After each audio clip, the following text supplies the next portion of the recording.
At 0430, this ship is dark and quiet. By 0600, it'll be launching jets every 30 seconds. USS Gerald R. Ford, CVN 78, 100,000 tons, 4,600 sailors, $13 billion of American naval power. The captain runs it all.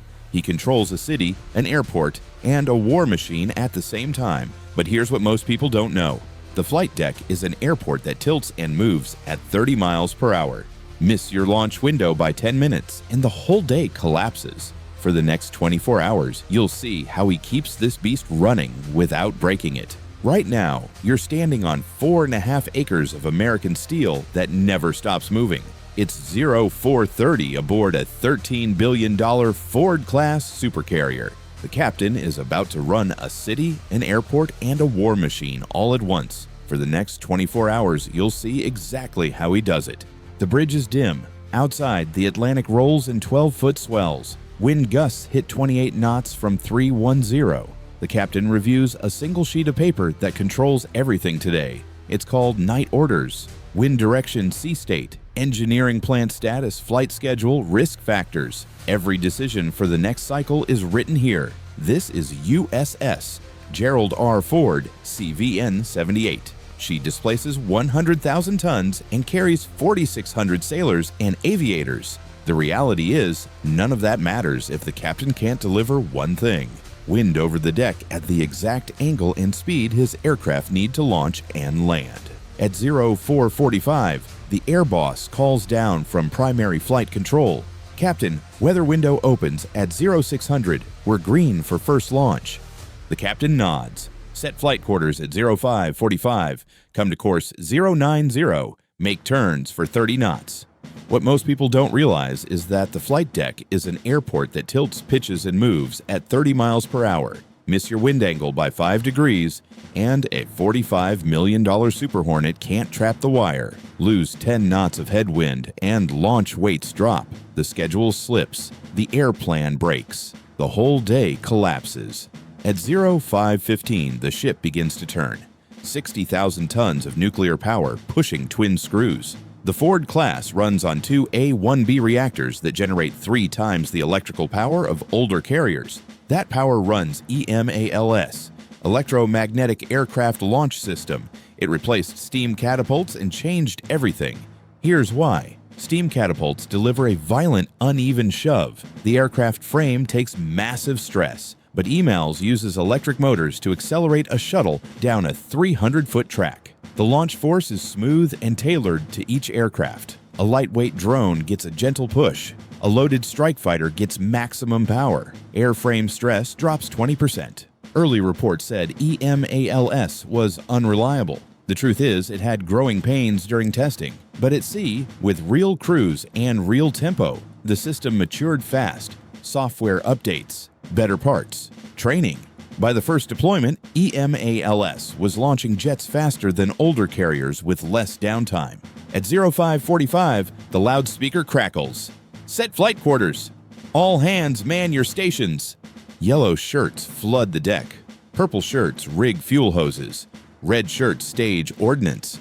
And up in Pry Fly, the air boss watches every move. The captain steps onto the bridge wing. The sky lightens to blue hour. Below, an FA-18 Super Hornet taxis toward Catapult 1. The shooter kneels, gives the signal, and touches 2 fingers to the deck. Launch. The jet accelerates from 0 to 150 in 2 seconds. No steam cloud, just smooth electric power. 30 seconds later, the second jet launches. Then the third. This is cyclic operations. Launch, recover, rearm, refuel, repeat.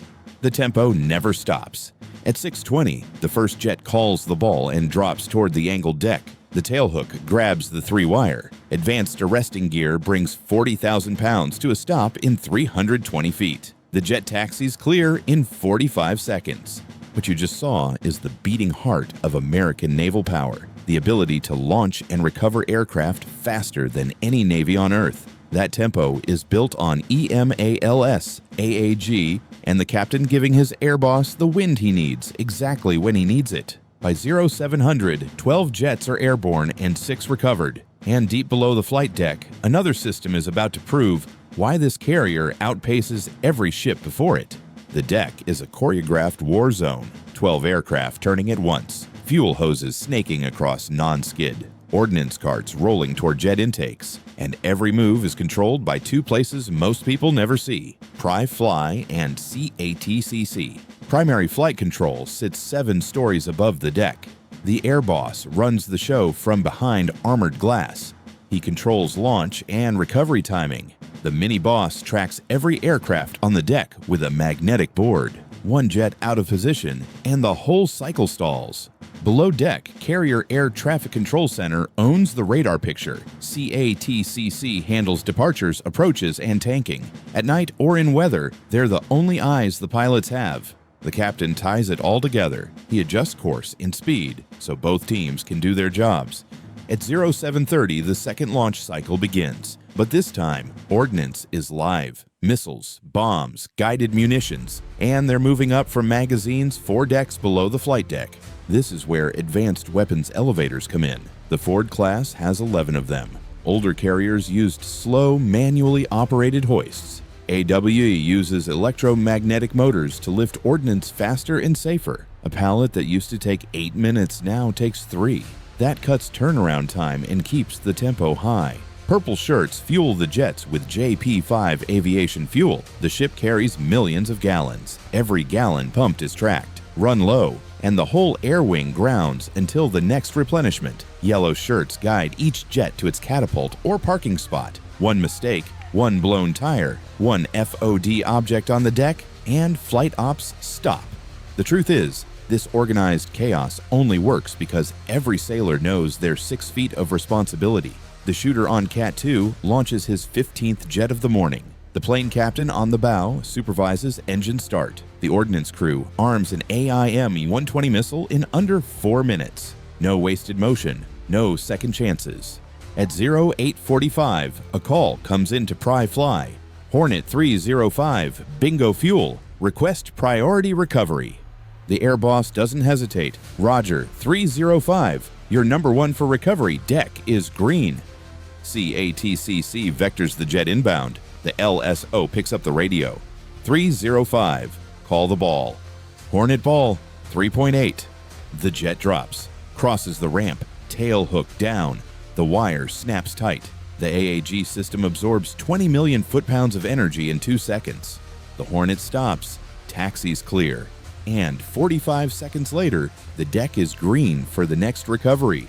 What most people don't realize is that EMALS and AAG weren't just about new technology. They were about increasing sortie rate. The Ford class was designed to launch and recover 1/3 more aircraft per day than Nimitz-class carriers. Early testing showed reliability problems, low availability, high failure rates during trials.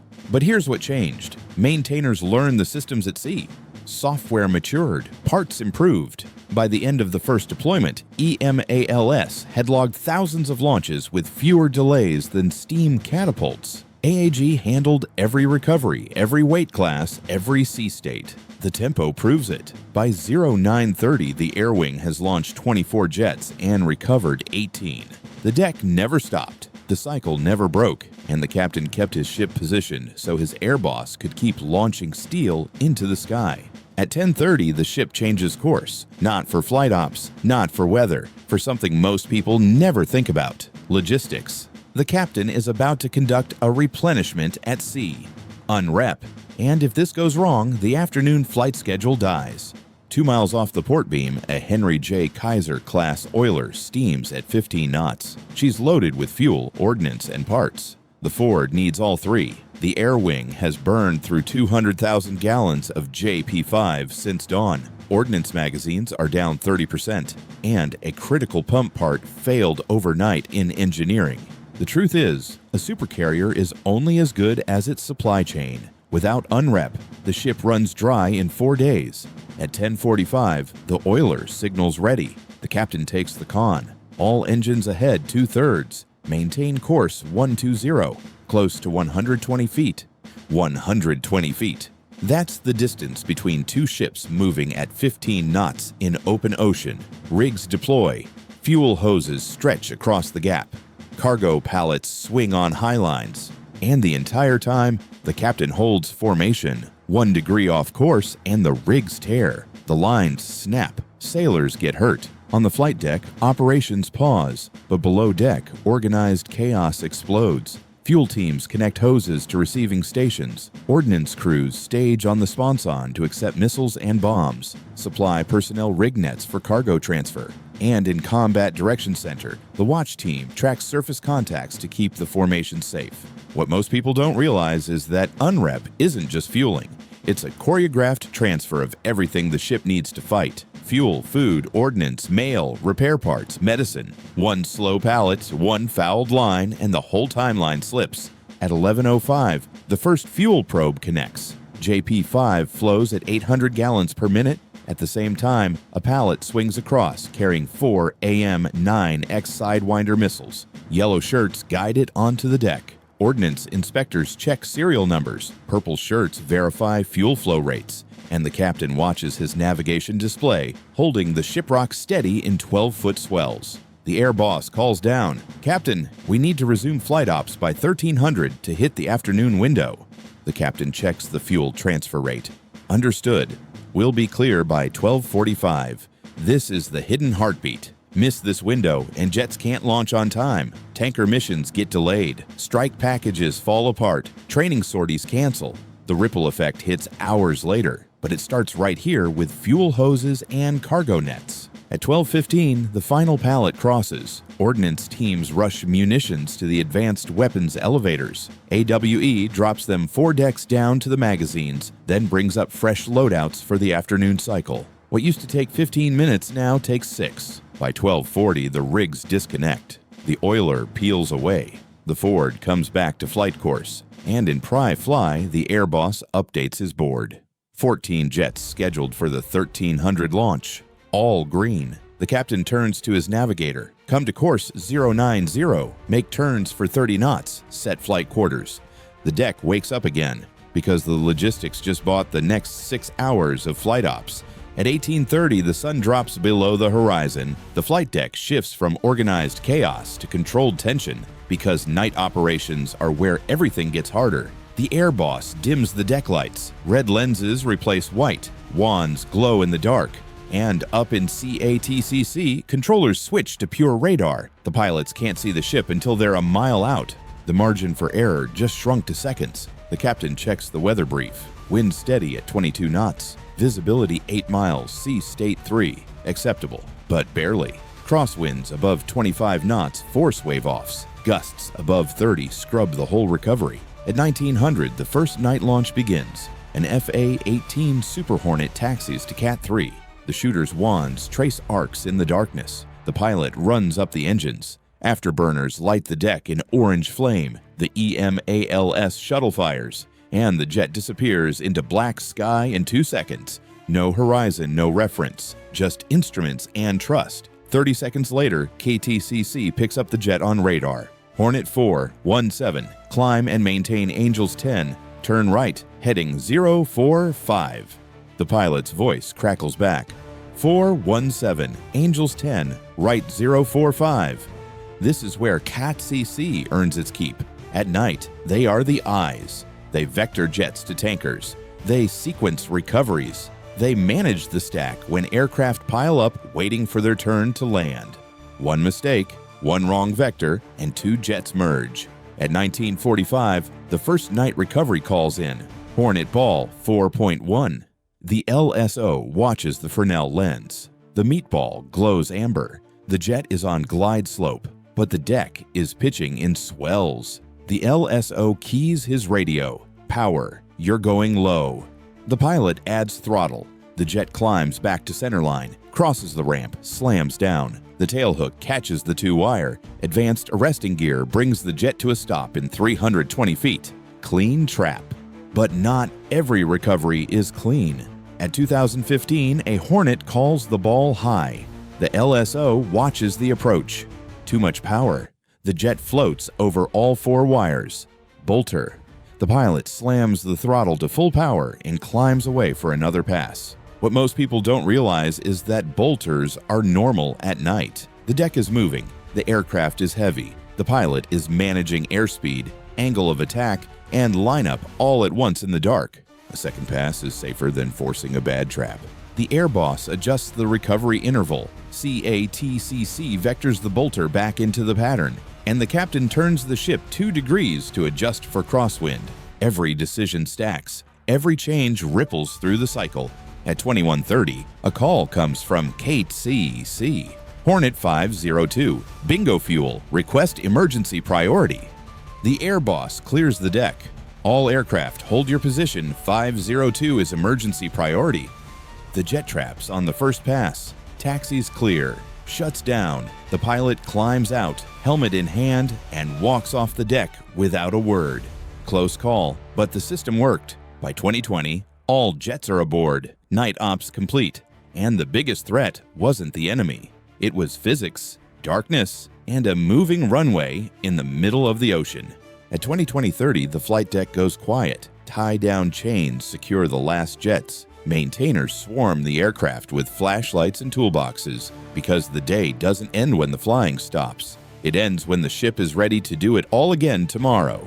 Below deck, the engineering watch checks reactor plant status, fuel levels, electrical load, steam pressure, everything that kept the ship at 30 knots for 16 hours straight. The navigator plots tomorrow's track. The air boss updates the flight schedule, and the captain sits down with his department heads for the debrief. What worked, what didn't, what almost went wrong. The truth is, this ship only runs because 5,000 people hit their mark on time. The shooter who launched 40 jets, the LSO who waved off a bad approach, the fuel team that transferred 200,000 gallons without spilling a drop, the ordnance crew that moved live missiles in the dark. Every one of them did their job so the mission could happen. At 23:30, the captain writes night orders for the next day, wind forecast, flight schedule, engineering evolutions, risk controls. The same sheet of paper that started this morning, the same decisions that will drive tomorrow. What most people don't realize is that the Ford class was designed for exactly this. Fewer sailors than older carriers, more electrical power, more automation, higher sortie rates over longer deployments. The growing pains were real. EMALS had problems. AAG had delays. Advanced weapons elevators were years late. But at sea, with real crews running real ops, the systems matured, the tempo increased, and the ship proved it could do what no Nimitz-class carrier ever could: sustain a higher operational pace with a smaller crew. By 0100, the mid-watch takes over. The captain steps off the bridge. 24 hours just ended, and in 4 hours, it starts again. This is how a $13 billion supercarrier really runs. Not with hype, not with headlines, with timing, discipline, and people who make it work every single day. If you want to see how the Navy really operates, hit subscribe right now. And type proud in the comments if you back the sailors and aviators who make this possible, because they don't do this for the recognition. They do it because the mission never stops.